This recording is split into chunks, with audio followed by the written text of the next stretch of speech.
Picture this. Your phone is at 1%. You plug it into a massive 120-watt charging brick you bought, expecting a quick 15-minute top-off. But then, you watch the progress bar barely creep forward. An hour goes by, and you're still not full. We've been trained by tech marketing to treat wattage numbers on boxes exactly like horsepower in a car. We assume a bigger number automatically equals a faster charge. But as this diagram shows, the giant 120-watt text printed on your charger is an illusion, merely a theoretical ceiling. Looking at the left side, here is the actual equation for maximum speed. Charger, protocol, cable, and phone must all perfectly align. This is because of a strict rule of modern electronics.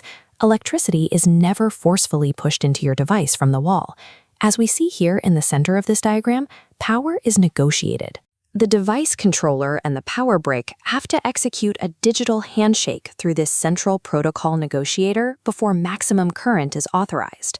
Because power requires this precise negotiation, any mismatched link in your charging chain creates an immediate bottleneck. And just like that, your expensive 120-watt investment is ruined. Let's investigate the first major bottleneck in that chain, the software protocol governing that handshake.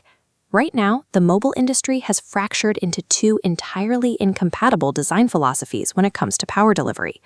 On the left, the universalists, Apple, Google, Samsung, rely on USB power delivery, an open highway. Pan right to the speed kings, Oppo, Vivo, Xiaomi.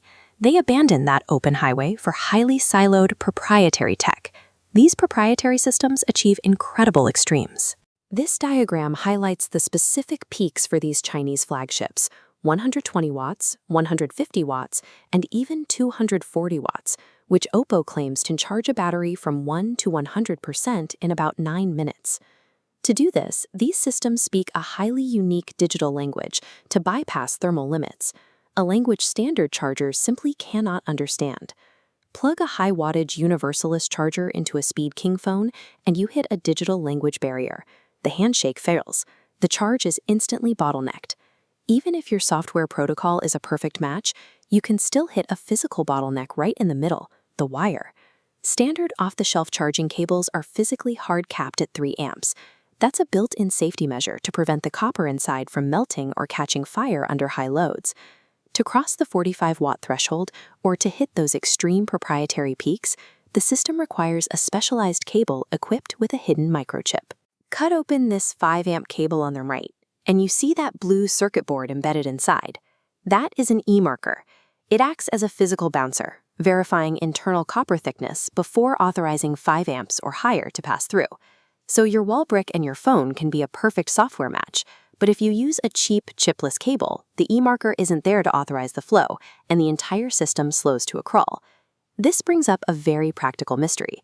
If the rules are so incredibly strict, why does a standard 65-watt Lenovo laptop charger still seem to fast charge a proprietary Vivo phone? When a proprietary phone and a different brand's charger fail their initial digital handshake, they don't just shut down entirely. Instead, they trigger a safety net. As this schematic details, power is redirected from that top brand-specific route down to a universal fallback path. Both devices abandon their peak speeds and agree to use the basic USB PD standard to keep power flowing safely. In Step 2, the Vivo phone accepts standard PD fallback, bypassing its proprietary limits. Here's the trick. The software triggers a fast charging animation upon detecting the spaceline, creating an illusion of peak speed.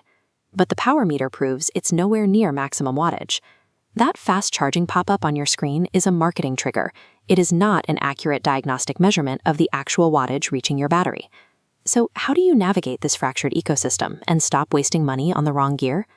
Modern purchasing decisions require you to declare loyalty to your dominant hardware ecosystem. For universalists on the right, Apple, Samsung, Pixel laptops, consolidate. Buy a 65 to 100 watt USB PD PPS charger and 5 amp E-marked cable. For Speed Kid on the left, never mix and match. Buy the brand's original charger and specific 6 to 10 amp cable. True charging speed is not bought by simply chasing the biggest number printed on a cardboard box. It is earned through perfect, verified hardware compatibility.